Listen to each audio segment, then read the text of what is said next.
il m'avait semblé, dans ce que je note aujourd'hui, avec une tristesse immense pour le système judiciaire devant lequel j'ai prêté serment, que cette évidence est en réalité à 1000 lieues de la réalité.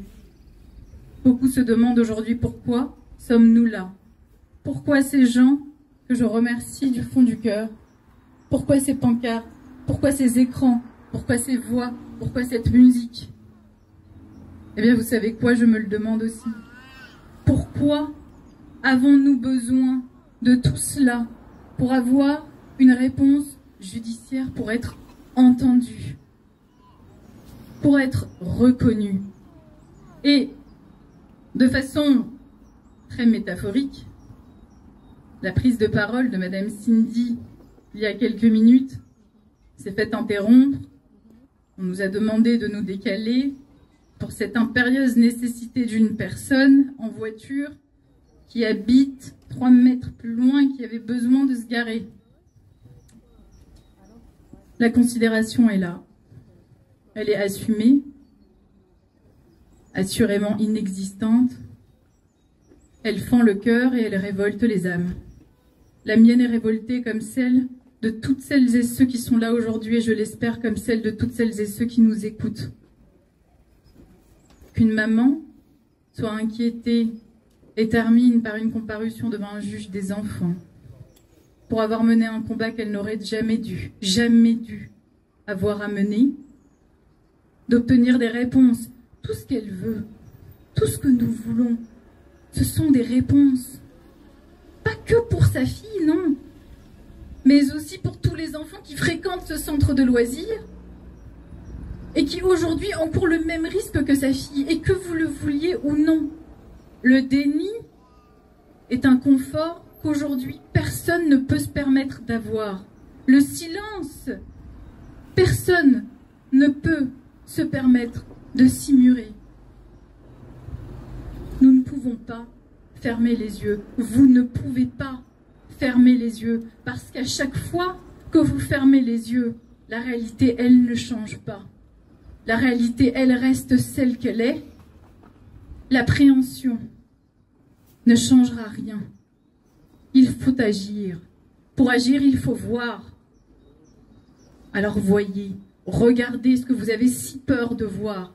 Et si les sons qui vous viennent de tiers, d'autorité, de communiqués de presse, vous laissent entendre que vous pouvez vous lever dans ce déni parce que les affaires ont été classées sans suite, que vous pouvez faire confiance au personnel communal.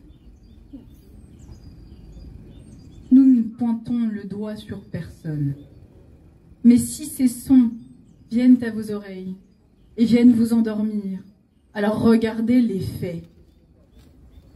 Et n'en tenez-vous qu'aux faits. Et réfléchissez tel un citoyen et une citoyenne responsable en vous basant uniquement sur les faits.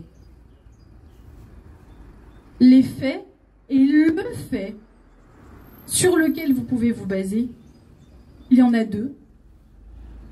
Le premier, c'est que oui, pour avoir vu l'enquête préliminaire, oui, il y a bien un compte-rendu d'hospitalisation à l'enquête faisant figurer une plaie de 5 mm à moins d'1 cm, nécessitant une suturation par 3 points.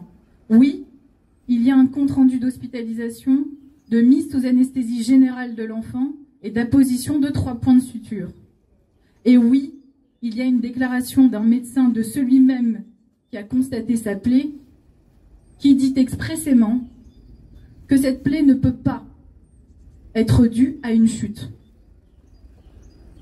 J'en appelle donc à la faculté des unes et des autres à raisonner sur la base de faits et de savoir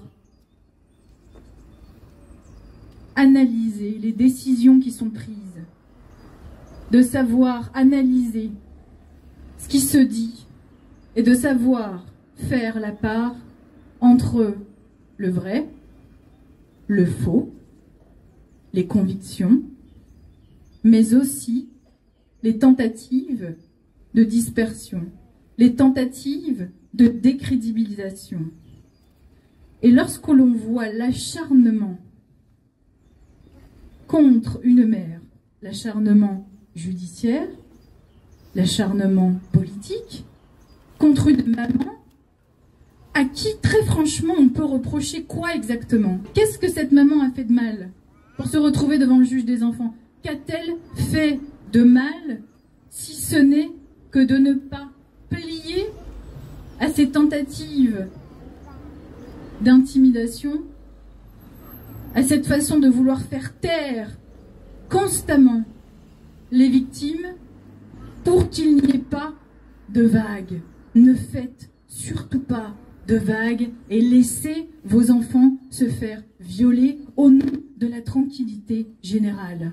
Eh bien non, nous sommes là aujourd'hui pour se dresser contre cela, non pas parce que nous avons des croyances au-delà du reste, non, parce qu'il y a des enfants en attendant qui courent un réel danger et que la justice doit s'en saisir et que les gens et que la conscience collective doit s'en saisir. Je vous remercie.